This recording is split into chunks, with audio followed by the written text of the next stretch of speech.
Channel पर फिर से आपका स्वागत है। ये इस कहानी का आज का एपिसोड। मेरे अंदर की आग को कैसे बर्दाश्त करोगी? अद्विजय ने पूछा तो आरोही बोली, कर लूंगी, बस आप आगे तो बढ़िए। अद्विजय बोला, I will be more gentle एल। आरोही के कान में फुसफुसाते हुए उसने आरोही के बालों को पकड़कर पीछे किया और उसकी गर्दन पर चूमने लगा। एल, I want to see your gentleness. कहते हुए आरोही घुटनों के बल अद्विजय की ओर बढ़ी और उसने पास आकर अद्विजय की टाई को पकड़कर अपने दूसरे हाथ के नाखून को अद्विजय की जो लाइन पर रख दिया। एल, और उसे सहलाते हुए उसने अपने मुलायम गाल को अद्विजय की हल्की दाढ़ी से सहलाया। एल, आरोही, हम कहिए पतिदेव। एल, आरोही ने बेहद अट्रैक्टिव वॉइस के साथ कहा। You can't do this. Advijay ने अपनी मैग्नेटिक वॉइस में कहा। क्यों नहीं? अब आप अपने आप को क्यों रोक रहे हैं? आरोही ने पूछा और अद्विजय की गर्दन के पीछे अपने दोनों हाथ रख दिए। वो अद्विजय को उसे खुद किस करने का इंतजार करने लगी। एल, अद्विजय ने आरोही से नजरें फेरते हुए कहा, Aarohi please, I can't be gentle now. Advijay की बात सुनकर आरोही ने अपने हाथ पीछे खींचे। एल, ये सुनकर आरोही उससे आजाद होकर वहां से जाने के लिए मुड़ गई। एल, लेकिन अब अद्विजय उसे किसी भी हाल में जाने नहीं देना चाहता था, इसलिए उसने अपने पैर ठंडे फर्श पर रखे और जाकर आरोही को पीछे से हक कर लिया। एल, मुझे लगता है कि अगर मैंने तुम्हें और टाइम दिया तो कोई मुझसे तुम्हें छीन लेगा। एल, अद्विजय की बात सुनकर आरोही ने कहा, ओके फाइन, लेकिन पहले मैं आपसे कुछ बातें जानना चाहती हूँ। एल, उसकी बात सुनकर अद्विजय वापस आकर बिस्तर पर बैठ गया। एल, आरोही उसको कुछ पल देखती रही। एल, तभी अद्विजय ने उससे एक सवाल किया, मैं तुम्हारे प्यार के बारे में नहीं जानता, क्या तुम बता सकती हो तुम्हें कैसे उस बेवकूफ राहुल से प्यार हुआ? क्या दिखा तुम्हें उसमें? एल, आरोही ने अपना सिर नीचे करके कहा, मेरे पेरेंट्स की डेथ काफी पहले हो चुकी थी। बचपन की धुंधली यादें ही मुझे याद थी। बचपन कोई लड़का था जिसने मुझे एक दिन आग से बचाया था। मुझे राज उसी लड़के की तरह लगता था। राज भी कॉलेज में बिना कहे मेरे लिए वो चीज भिजवा देता था जिसकी मुझे जरूरत होती थी। यहाँ तक कि उसकी कॉलेज में कोई गर्लफ्रेंड भी नहीं थी, इसलिए मुझे पहले उससे अट्रैक्शन फील हुआ और बाद में प्यार। वहीं अद्विजय ने आरोही से ये सवाल पूछ तो लिया था, मगर आरोही के जवाब को सुनकर उसे एक्सट्रीम जेलसी हो रही थी। उसने जलन भरी आवाज में कहा, ओह, तो राहुल की शक्ल को देखकर तुम्हें तुम्हारा कोई दोस्त याद आता था, इसलिए तुमने उससे प्यार कर लिया। कल को कोई तुम्हारे पति की शक्ल जैसा मिलेगा तो तुम उसे पति बना के घर ले आओगी। आरोही बोली, मेरे पति जैसा कोई होगा ही नहीं। ये तारीफ सुनकर अद्विजय का गुस्सा शांत हो गया और वो बोला, इतना स्पेशल हूं मैं तुम्हारे लिए? उम्मम नहीं तो मैंने तो इसीलिए कहा कि भगवान ने आपको बनाकर पहले ही गलती कर दी थी, तो वो अपनी गलती दोहराएंगे थोड़ी ही। ये कहकर वो जोर जोर से हंसने लगी। क्या कहा तुमने? तुम मेरा मजाक उड़ा रही हो? तुम्हारी इतनी हिम्मत, रुक खोल। अद्विजय दांत पीसते हुए फुसफुसाया। वहीं जब हंसती हुई आरोही की नजर आरोही के गंभीर चेहरे पर पड़ी, उसने अपना गला साफ करते हुए कहा, आई एम सॉरी, मुझे हंसना नहीं चाहिए, बट सीरियसली वो आपने बात ही बेवकूफों वाली की थी। अपने लिए बेवकूफ वर्ड सुनकर अद्विजय ने अपनी आंखें छोटी कर लील। फिर अद्विजय ने आरोही के निचले होंठ को जोर से काट लिया और फिर उसे अलग हो गया। उसने अपने होंठों पर कुछ महसूस किया तो उसने आरोही के होंठों की ओर देखा, जिसमें से हल्का ब्लड आ गया था। यह जानकर कि उसने आरोही के होंठों को काट लिया है, आरोही ने अपने होंठों को देखा और उन्हें लिक किया। एल, आरोही को नहीं पता था कि उसकी ही तरह अद्विजय की आंखें भी उसके होंठों पर थी। एल, उसने आरोही को अपने होंठों के साथ ये बेहरमी करने के लिए बदला लेने का सोचा और उसने आरोही की पतली कमर से उसे उठाकर बिस्तर पर फेंक दिया। फिर जल्दी से उसके ऊपर आकर उसके दोनों हाथों को लॉक कर लिया। एल, अपनी शरारत भरी आंखों से आरोही को देखते हुए उसने कहा, तुम्हें आज रात पछतावा महसूस होगा। ये कहकर उसने आरोही के होंठों को चूम लिया। पहले भी दोनों के होंठ एक दूसरे से टकराए थे, लेकिन वो सिर्फ एक्सीडेंट के कारण था। एल, लेकिन आज दोनों के होंठ एक दूसरे के होंठों को किसी भी तरह छोड़ना ही नहीं चाहते थे। एल, आज दोनों के अंदर एक दूसरे में खो जाने की आग जल उठी थी। एल, काफी देर तक किस करने के बाद दोनों की सांसें फूलने लगी तो अद्विजय ने उससे दूर होने का फैसला किया। एल, वहीं आरोही उसे खुद से एक सेकंड के लिए भी दूर जाने नहीं देना चाहती थी, इसलिए उसने अद्विजय की शर्ट को पकड़ लिया और उठकर बैठ गई। एल, उसने धीरे धीरे अद्विजय की शर्ट का एक एक बटन खोल दिया। अद्विजय की मुस्कुलर चेस्ट पर अपने हाथ फिराते हुए उसने अपना सिर अद्विजय के दिल के करीब किया और उसकी धड़कनों को सुनने लगी। एल, फिर उसने अपनी उंगली को उस जगह फिराकर अपना नाम लिखा। एल, अद्विजय ने उसके बालों में हाथ फेरा और अपने हाथ को नीचे लाकर पीछे से उसकी गर्दन को पकड़कर खुद से दूर किया। एल, क्या किया तुमने? आपके दिल पर अपना नाम लिखा और यही जाना कि क्या आपका दिल अभी भी उसके लिए तो नहीं धड़कता? एल, फिर कुछ पता चला? अद्विजय ने कहा, उन्हों पता तो नहीं चला, लेकिन अब मैं इस दिल को किसी और के लिए धड़कने नहीं दूंगी। एल, आरोही डेविशली मुस्कुराते हुए बोली, तो क्या तुम मेरा फायदा उठाने के बाद मुझे मार देना चाहती हो? एल, अद्विजय ने पूछा, आप समझो कि मैं आदमियों के साथ रात बिताकर उनका दिल निकालकर खाने वाली छोटी डायन हूँ।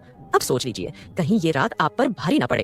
एल, कहते हुए उसने अपनी तीखी नजरें अद्विजय पर गड़ाई रखी। एल, अद्विजय ने कहा, मुझे डिफरेंट डेविल से डील करने में काफी मजा आता है, देखते हैं तुम में क्या डिफरेंट है।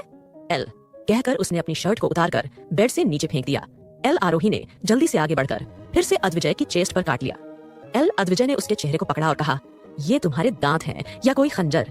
अद्विजय की बात सुनकर आरोही ने अपने दांत चमकाते हुए कहा, आज बदले की रात है। एल, अद्विजय ने कहा, ठीक है, तो तुम्हें अब मेरी अंदर की आग से सामना करना होगा। अद्विजय आरोही की कॉलर बोन पर हल्का सा काटा, लेकिन इसका कोई असर नहीं हुआ। अद्विजय ने जब ये देखा तो थोड़ा कंफ्यूज हुआ। आरोही मुस्कुराई और कहा, देखा मैं कितनी स्ट्रांग विमेन हूँ एल। अद्विजय हंसा और बोला, ठीक है, तुम स्ट्रांग हो एल। फिर उसने घड़ी की ओर देखा और कहा, चलो देखते हैं कौन कितने टाइम तक टिक पाता है एल। कहकर उसने आरोही को बिस्तर पर धक्का दिया। एल आरोही बड़े से किंग साइज बिस्तर में डूब गई। उसने खुद को सहारा देने के लिए अपनी कोहनी का इस्तेमाल किया। एल अद्विजय ने अपनी घड़ी उतारी और अपनी पेंट की बेल्ट खोल दी।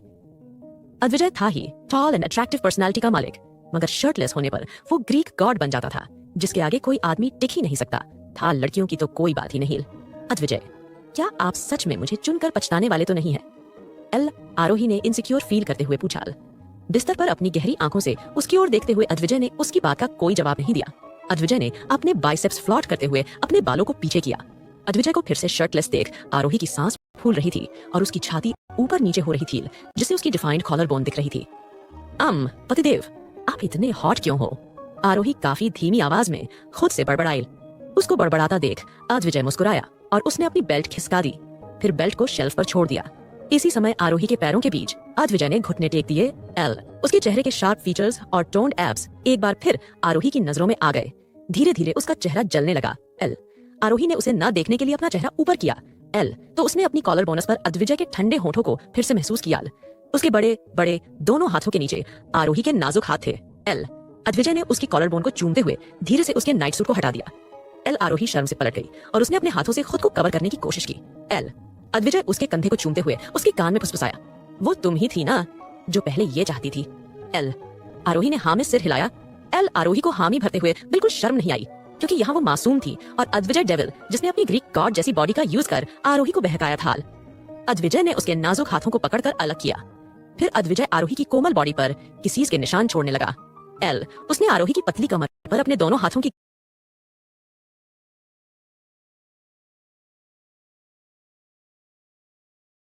ग्रिप बनाई और कुछ देर के लिए आरोही के चेहरे की ओर देखने के लिए रुक गया। एल आरोही ने अपनी आंखें बंद की हुई थी।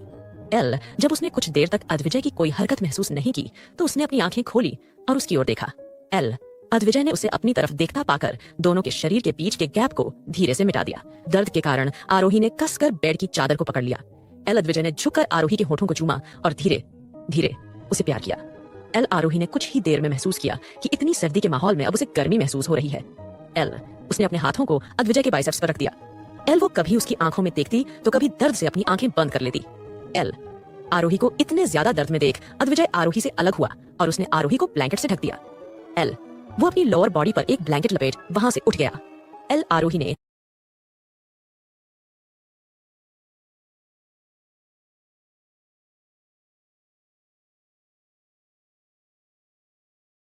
जब उसको अनसेटिस्फाइड होकर वहां से जाता देखा तो उसने अपनी मुट्ठी कस ली। एल ब्लैंकेट में खुद को लपेटकर उसके पास पहुंची और उसे दरवाजा खोलने से रोक दिया। एल अद्विजय ने सॉफ्ट वॉइस में कहा, आरोही तुम्हें आराम करना चाहिए। आई थिंक मैंने तुम्हें कुछ ज्यादा ही हर्ट कर दिया है। एल आरोही ने कहा, नहीं बिल्कुल नहीं। एल आरोही की कमजोर आवाज सुनकर अद्विजय ने गिल्टी महसूस किया। उसने आरोही को अपने सीने से लगा लिया। एल आरोही ने ब्लैंकेट को नीचे छोड़ दिया और अद्विजय के सीने से बिल्कुल चिपक गई। एल आरोही की बॉडी को फिर से अपने इतना करीब देख अद्विजय फिर से प्यार करना चाहता था। एल उसने आरोही की मंजूरी के लिए उसकी आंखों में देखा तो उसे आरोही की आंखों में भी वही भाव दिखाई दिए। एल फिर उसने आरोही की कमर को पकड़ा और उसे दरवाजे से सटा दिया। आरोही मैं अपनी शादी की रात को जीना चाहता हूँ।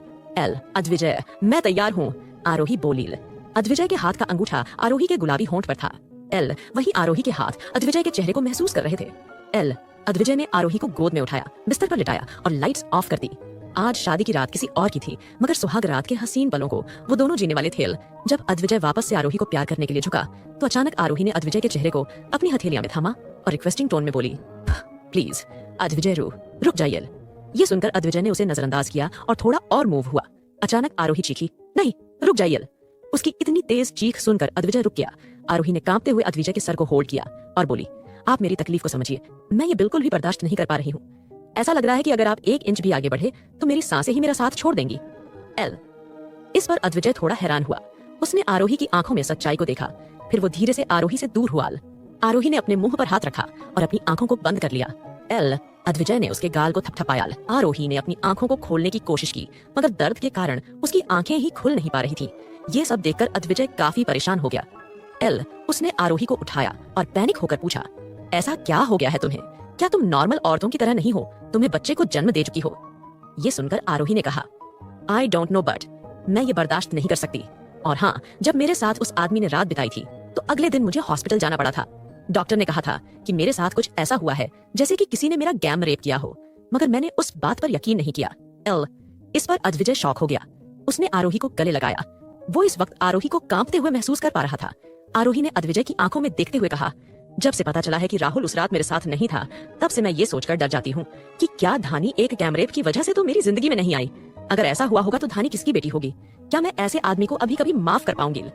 इस पर अद्विजय बोला, कभी नहीं तुम उन लोगों को। क्या कोई भी लड़की तुम्हारे साथ ऐसा करने वाले इंसान को माफ नहीं कर सकती? आरोही, मैं उसे इंसान को ढूंढ लूंगा। प्लीज डोंट क्राई, मैं तुम्हारी आंखों में आंसू नहीं देख पा रहा हूँ। एल, कहकर उसने आरोही की आंखों को चूम लिया। अद्विजय की आंखों में इतनी परवाह देखकर आरोही के मन में सवाल उठा कि वो उससे पूछे कि आखिर क्यों अचानक अद्विजय उसकी इतनी ज्यादा परवाह करने लगा है, मगर उसने इस सवाल को मन में ही रहने दिया। अद्विजय बोला, मुंबई पहुंचते ही मैं तुम्हें एक अच्छे गायनेकोलॉजिस्ट के पास ले जाऊंगा। हम एल। इस पर आरोही मना करने लगी तो अद्विजय बोला, तुम्हें इसकी जरूरत है, और हाँ, मुझे उस डॉक्टर से भी मिलना है जिससे तुम उस रात के बाद मिलने गई थी। एल, अगले चैप्टर में धानी के डैड के बारे में आपको पता चल जाएगा। वैसे एक सवाल है आपको, साइड स्टोरी में से सिया मृत्युंजय की कहानी ठीक लग रही है या मिस्टी राज की? कमेंट में बताएं। तो दोस्तों, आपको ये एपिसोड कैसा लगा कमेंट करके जरूर बताइएगा, और चैनल को सब्सक्राइब कीजिए और इस कहानी के पहले भाग को डिस्क्रिप्शन में पिन की गई लिंक से जाकर सुने।